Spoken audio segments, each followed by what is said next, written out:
A dark, rainy night. The sound of rain tapping against the windshield fills the air. Red and blue lights flash across the wet pavement as a police car pulls up behind a sleek black luxury car, which is parked on the side of an empty road. Inside the police car, Officer Ryan adjusts his cap, his eyes narrowing as he studies the parked vehicle. His hand instinctively rests on his holster, even though there's no visible threat. "Let's see what we've got here," he mutters to himself with a hint of disdain. The officer approaches the car, his boots splashing in the shallow puddles. He knocks on the window, his tone sharp and demanding. "License and registration." The tinted window rolls down slowly, revealing a composed black man in a perfectly tailored suit. His expression is calm, almost unbothered, but there's a quiet strength in his eyes that says he's been here before. Without hesitation, he hands over his documents. The officer glances at the driver's ID and freezes for a moment, reading the name aloud. "Michael Carter, attorney at law," he says, his voice dripping with disbelief. Michael looks up, meeting the officer's gaze. His voice is steady and polite. "Is there a problem, officer?" A smirk spreads across the cop's face as he leans in closer. His tone turns cold, almost mocking. "Let's see how much of a lawyer you are when I'm done with you." The tension hangs in the air as the rain continues to fall and the screen fades to black. The title appears. Racist Cop Learns a Hard Lesson When He Encounters a Black Lawyer. Michael Carter grew up in a modest neighborhood where opportunities were scarce and prejudice was a daily reality. As a young boy, he watched his parents work tirelessly, instilling in him the values of resilience and perseverance. Despite the challenges of systemic racism and constant societal bias, Michael dreamed of becoming a lawyer, not for prestige, but to fight for those who couldn't fight for themselves. Through sheer determination, late-night studying, and scholarships, Michael earned his law degree, eventually becoming one of the most respected attorneys in his city. His reputation was built not just on his legal expertise, but on his unwavering commitment to justice. Michael carried himself with quiet dignity, refusing to let anger or bitterness cloud his judgment, even when faced with blatant racism. He believed in the power of knowledge and the law to challenge prejudice. On the other side stood Officer Ryan, a veteran cop known for his strict demeanor and controversial methods. Ryan had spent years on the force, patrolling the same streets and forming opinions about the people he encountered. For him, certain stereotypes were not just biases. They were facts reinforced by his experiences. He believed he could read people within seconds of meeting them, often letting his prejudices cloud his judgment. The city they shared was no stranger to racial profiling, a silent yet persistent issue that had divided communities for decades. Traffic stops, like the one that brought Michael and Ryan together, often became battlegrounds of misunderstanding and mistrust. For Ryan, it was another routine night on patrol. For Michael, it was a test of everything he had worked for, a reminder that no matter how far he had come, prejudice could rear its ugly head at any moment. The rain continued to pour as Officer Ryan leaned closer to Michael's car window, holding his flashlight at an angle that illuminated Michael's calm, unwavering face. Ryan's tone was sharp and authoritative, but his questions carried an undercurrent of disdain. "Where are you headed this late at night?" Ryan asked, squinting as if trying to find a flaw in Michael's perfectly tailored appearance. "Home," Michael replied, his tone polite but firm. "I've had a long day at work." Ryan scanned the documents in his hand, a smirk tugging at his lips. "Work, huh? What kind of lawyer drives a car like this?" Michael didn't flinch. "The kind who works hard for everything he has, officer." Ryan tapped the ID against his palm, his skepticism obvious. "Mind if I take a look around your car?" Michael raised an eyebrow. "Actually, I do mind. Unless you have probable cause, officer, I believe I have the right to decline." The cop's smirk disappeared, replaced by a cold glare. Declining a request makes you look suspicious, Mr. Carter. You sure you want to go down this road? Michael took a deep breath, steadying himself. He had dealt with men like Ryan his entire life. Men who saw his skin color before his character. Officer, I'm fully aware of my rights. If you'd like to escalate this, I suggest we involve your supervisor. Ryan leaned back, his jaw tightening. The confidence in Michael's voice wasn't just unnerving, it was infuriating. He wasn't used to people like Michael standing their ground, especially not so calmly. As Michael sat quietly, waiting for Ryan's next move, memories flooded his mind, moments from a childhood shaped by struggle and resilience. He remembered the time his mother was pulled over for a broken tail light. 8-year-old Michael had been in the back seat, clutching his school books, as the officer grilled his mother with condescending questions. He had seen the fear in her eyes, the way she tried to mask it for his sake. "Yes, sir. No, sir," she had said, over and over, as though apologizing for existing. Michael also recalled the first time he was called a racial slur at school. He had clenched his fists, ready to fight, but his father's voice echoed in his mind. "Son, the world won't always be fair, but your anger won't change it. Use your mind, not your fists." These moments, though painful, had fueled Michael's determination to rise above. They had taught him to hold his head high, even when the world tried to pull him down. Ryan walked back to his squad car, gripping Michael's ID tighter than necessary. To him, Michael wasn't just another driver. He was a challenge to everything Ryan believed. In Ryan's mind, men like Michael didn't belong in luxury cars or tailored suits. They belonged in the statistics he quoted during department meetings, the reports that justified his gut instincts. His years on the force had been shaped by these stereotypes, reinforced by a system that rarely questioned him. As Ryan sat in his car, pretending to run Michael's license, his thoughts swirled. He remembered a time when he had been praised for his keen eye, when pulling over a young black man had led to an arrest for something minor. The department had called it good policing. Ryan had started to believe it. But something about Michael unnerved him. This wasn't the usual encounter. Michael didn't fit the mold Ryan had created in his mind, and that made him uncomfortable. Ryan returned to the car, his face a mask of frustration. "Step out of the car," he said abruptly. Michael's eyebrows furrowed. "May I ask why?" Ryan didn't answer. Instead, he opened the driver's side door, his actions growing increasingly aggressive. Michael stepped out, keeping his movements slow and deliberate. As Ryan began inspecting the car without permission, Michael stood silently in the rain, his tailored suit soaking through. "You know," Michael said after a long pause, his voice calm but firm, "this isn't the first time I've been treated like this, but it's disappointing every single time." Ryan glanced up, his expression unreadable. "What's that supposed to mean?" "It means," Michael said, meeting his gaze, "that people like you see my skin before you see my humanity. But I don't need your validation, officer. I know exactly who I am."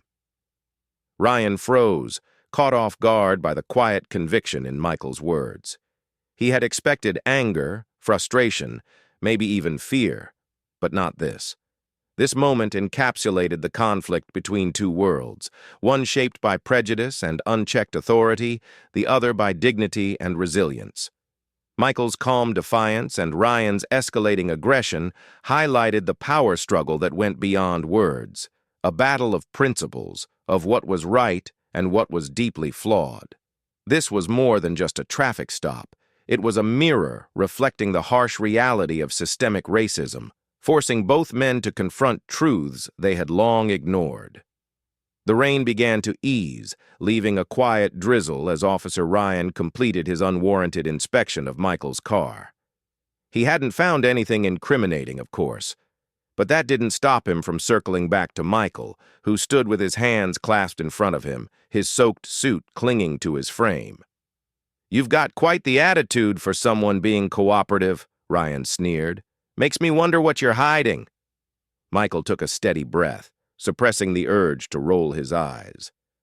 Instead, he adjusted his glasses and replied calmly, "Officer, I've answered every one of your questions, provided all necessary documentation, and complied with your instructions.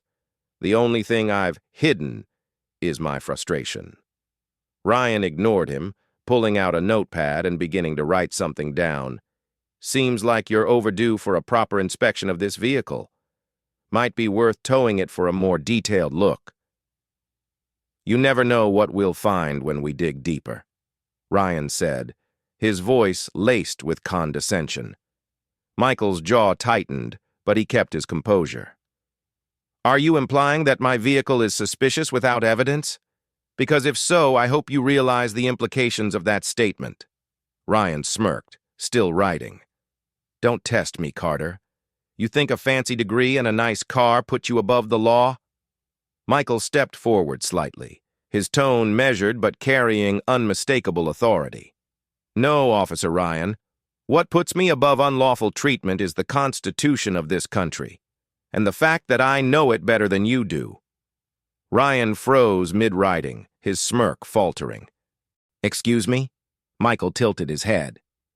"I said the Constitution, specifically the Fourth Amendment, which protects citizens from unreasonable searches and seizures. Your lack of probable cause to detain me, inspect my vehicle, or threaten to tow it is a direct violation of my rights." Ryan stared at him, visibly caught off guard. "You don't get to lecture me on the law, Carter." Michael raised an eyebrow. "I don't? Then perhaps you'll listen to the Supreme Court case precedent that explicitly outlines the limits of your authority. Or should we go straight to your department's legal counsel to clarify?" Ryan's confidence wavered. He had spent years relying on intimidation to assert control, but Michael wasn't budging. His calm demeanor and precise knowledge of the law left Ryan feeling exposed. "Look," Ryan said, trying to regain control, "I'm just doing my job, ensuring public safety." "Public safety doesn't include harassment," Michael shot back, his voice still steady. "You've pulled over a man with no record, no violations, and no reason to be suspected of a crime. What you're doing isn't about safety, it's about power. And it's wrong." Ryan's face turned red, but he said nothing. Michael saw an opening and took it. "Let me make this simple, officer," Michael continued. "You have two choices. Either let me go now and save us both from unnecessary escalation, or proceed with your baseless accusations and allow me to file a formal complaint. I'm sure your superiors would love to review the body cam footage of this interaction." Ryan's eyes darted to his chest, where his body camera's red light blinked steadily. He swallowed hard. As the tension hung thick in the air, a call crackled over Ryan's radio. "Unit 14, we need backup at the corner of Maple and 5th, possible armed suspect." Ryan hesitated, his hand instinctively moving toward his radio. Michael, noticing the shift, seized the moment. "Officer," he said, his voice softer now but no less resolute, "someone out there might actually need your help. You can either waste your time here harassing an innocent man, or you can do the job you swore an oath to uphold." Ryan looked at Michael, the weight of his words settling in. For the first time, there was no arrogance in his expression, only a flicker of doubt. After a long pause, Ryan finally spoke. "You're free to go." Michael nodded, stepping back toward his car. But before he opened the door, he turned to Ryan once more. "Officer Ryan," he said, his tone carrying both gravity and grace, "I don't know what led you to see people like me as threats, but I hope tonight gave you something to think about. Not everyone fits the mold you've built in your mind." Ryan didn't respond, but his silence spoke volumes.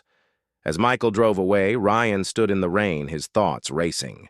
The interaction replayed in his mind, Michael's calm defiance, his undeniable knowledge, and his ability to hold his ground without losing his dignity. Ryan couldn't shake the feeling of shame creeping over him. He had spent years justifying his actions with excuses and stereotypes. But tonight had been different. Michael hadn't just challenged his authority, he had exposed the flaws in his thinking.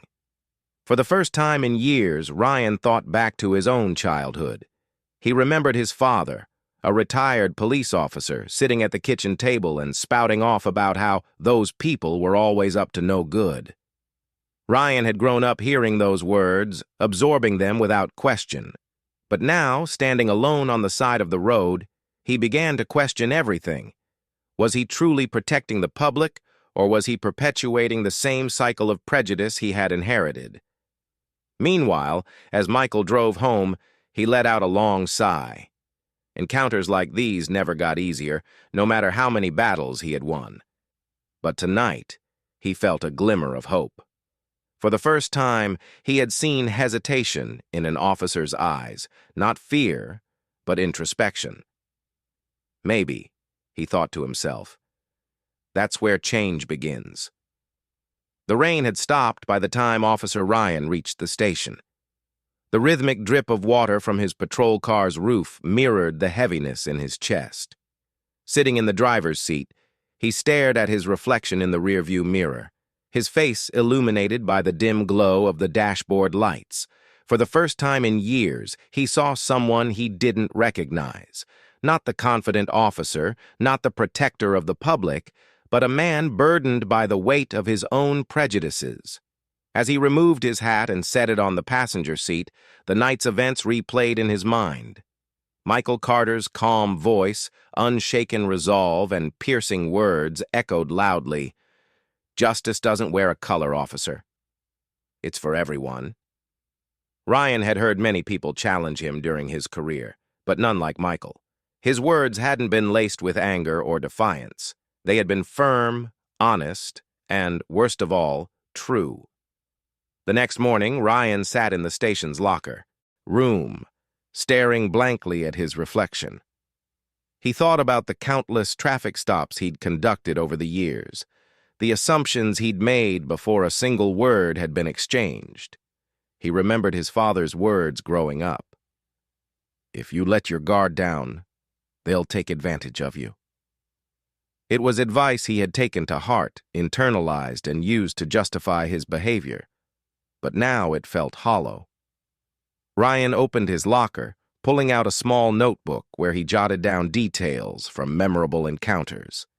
He flipped through pages filled with notes of pride, arrests, successful investigations, commendations from his superiors.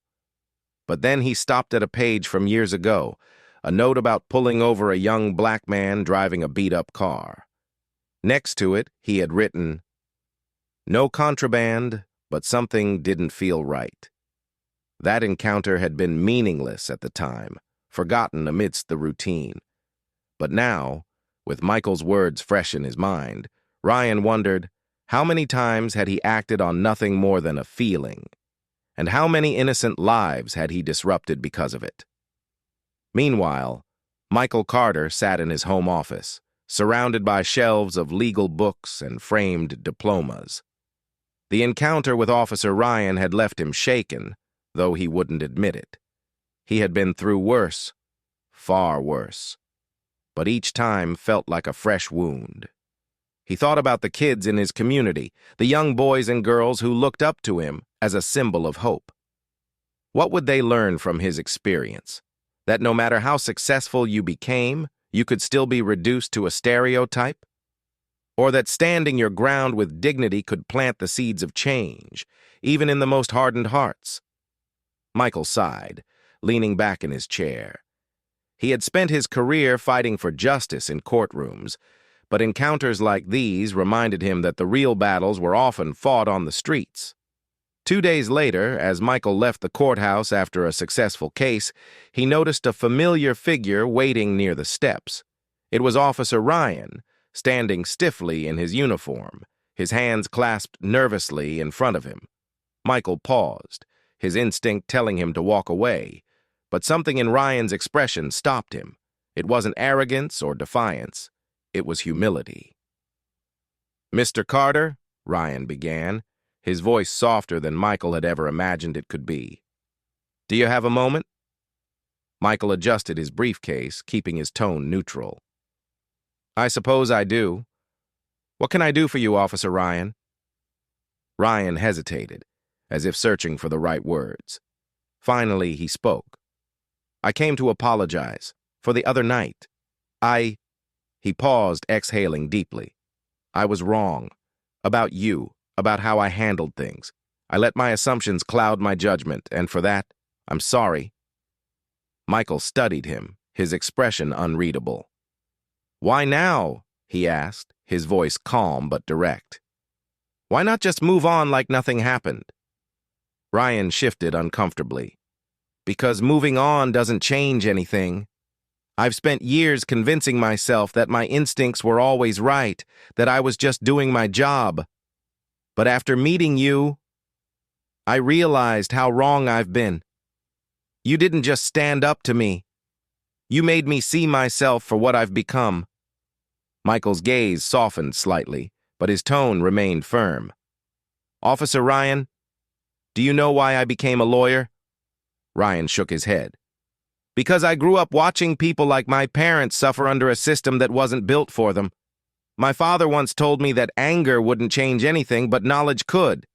He taught me that justice isn't about revenge, it's about fairness, about making sure everyone is treated with dignity." Ryan lowered his eyes, ashamed. "I've failed at that, haven't I?" Michael's voice carried both gravity and grace. "Justice doesn't wear a color, officer. It's for everyone. And it's never too late to start doing the right thing." Ryan looked up, meeting Michael's eyes. "I don't expect you to forgive me," he said quietly. "But I want you to know that I'm going to change. I don't want to be that person anymore." Michael nodded slowly, recognizing the sincerity in Ryan's words. "Change isn't easy, Officer Ryan. It takes courage to confront your own biases. But if you're serious, then start by listening, really listening, to the people you've spent your career judging. You might be surprised at what you learn." Ryan extended his hand. "Thank you for giving me a chance to say this." Michael hesitated for a moment before shaking his hand. "Thank you for having the courage to admit you were wrong. That's a start." As Ryan walked away, Michael felt a flicker of hope. He knew that one apology wouldn't erase years of prejudice, but it was a step in the right direction. In the following weeks, Ryan began attending community meetings in the neighborhoods he once patrolled with a hardened heart. He listened to the stories of those he had dismissed for years, slowly realizing the depth of the pain and mistrust he had contributed to. Meanwhile, a component placement. Michael continued his work, but with a renewed sense of purpose. He used his platform to advocate for better training for officers and stronger accountability measures, ensuring that encounters like his wouldn't just end in apologies, they would lead to systemic change. Months later, during a community event aimed at bridging the gap between police and civilians, Ryan and Michael crossed paths again. This time, there was no tension, no hostility, just mutual respect. As they shook hands, Ryan said, "Thank you for not giving up on people like me." Michael smiled, his words carrying the weight of his journey. "Change takes all of us, Officer Ryan." A few months after their tense encounter, Michael Carter stood behind a podium in a packed community hall. The room buzzed with anticipation as people from all walks of life gathered to hear him speak. His presence exuded calm authority, a testament to the resilience and strength that had carried him through countless challenges.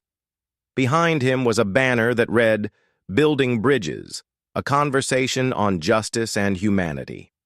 Among the crowd sat Officer Ryan, dressed in plain clothes. His expression was one of quiet reflection, his posture less rigid, as if shedding the weight of his past prejudices. Michael adjusted the microphone and began, his voice steady but filled with passion. "Good evening, everyone," he said, scanning the faces before him. "We are gathered here tonight because we share a common hope, a hope for a future where justice isn't a privilege but a right, where humanity and empathy guide our actions, not fear or bias." The room fell silent, every ear tuned to his words. "Let me tell you something about justice," Michael continued. It doesn't wear a uniform, hold a badge, or sit behind a desk. Justice doesn't see race, religion, or background. Justice is about fairness, dignity, and the courage to stand up for what's right, even when it's difficult. He paused, letting the weight of his words settle. I've seen firsthand how prejudice can strip people of their humanity, how it can divide communities and shatter dreams. But I've also seen the power of empathy, the way it can heal wounds, rebuild trust, and inspire change. It's not easy to confront our own biases, but it's necessary, because the moment we stop seeing each other as human, we lose the very thing that makes justice possible. Michael's gaze softened as he leaned forward, speaking directly to the audience. Each of us has a choice to make, he said. We can stay silent in the face of injustice, or we can speak out. We can cling to the stereotypes we've been taught, or we can challenge them. Change doesn't happen overnight, but it starts with small actions, a conversation, an apology, a decision to treat someone with the respect they deserve. His eyes landed on Ryan, who nodded subtly, acknowledging the truth of Michael's words. Together, Michael concluded, we can build a world where no one has to fear being judged by the color of their skin, a world where justice truly is for everyone. The audience erupted in applause, many rising to their feet in a standing ovation. Michael stepped back, humbled by the response, but knowing the work was far from over. As the event ended and people mingled, Ryan approached Michael. He extended his hand, his voice steady but filled with sincerity. Thank you for tonight, Ryan said, and for not giving up on people like me. Michael shook his hand firmly. Thank you for choosing to change. That's where it starts. The scene transitioned to Ryan patrolling a neighborhood, this time stopping to chat with children playing on the sidewalk. His demeanor was different, warmer, more approachable. The same community he once saw through a lens of suspicion now saw him as someone willing to listen and learn. Meanwhile, Michael stood in his office, placing a framed photo on his desk. It was from the event, a snapshot of him and Ryan shaking hands. Below it was the caption, "Change begins when we listen." As the screen faded to black, Michael's voice echoed, "Justice doesn't wear a color. It's for everyone, and it's up to all of us to make it real."